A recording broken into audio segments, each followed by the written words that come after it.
I look at the behavior of the pet. So for example, if they used to jog around the block and now you're dragging them, or they used to climb up onto the couch and stare out the window all day, and now they just kind of look at it and think like, this is really hard. I don't know if I can get up there. So there are little things that we look at in the behaviors. We talk about pain management. We want to ensure that they're eating and drinking well. We want to make sure that, their level of anxiety is kept, at a normal level, that they're not stressed out, and that they're still involved with the family. If the whole family spends most of their time on the second floor of the house and the dog can't get upstairs, what can we do to ensure that they're still, keeping that human-animal bond together? So it's really a philosophy of care in caring for the pet in the way they deserve to be cared for at the end of their life.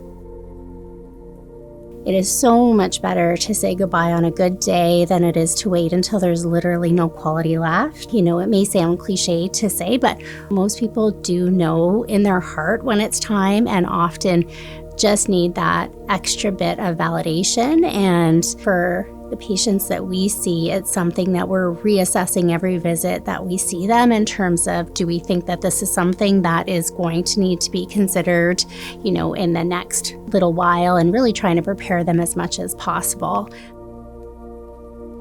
So as far as quality of life is concerned for the animal, as the pet parent, you know how they're feeling from day to day. You're living with them. You're gonna know when they want to be pet and loved up and loved on.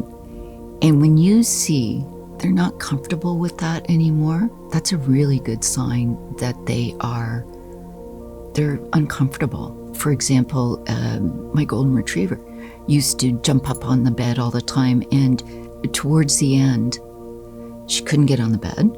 She didn't want to be snuggled anymore.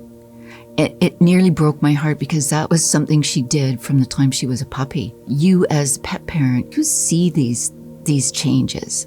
Golden retrievers are phenomenal for their smile. And she wasn't smiling. And I knew she was in a lot of pain.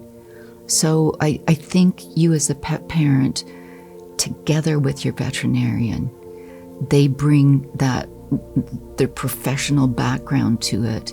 They bring all the other physiological things to it, but you bring your knowing of them to it.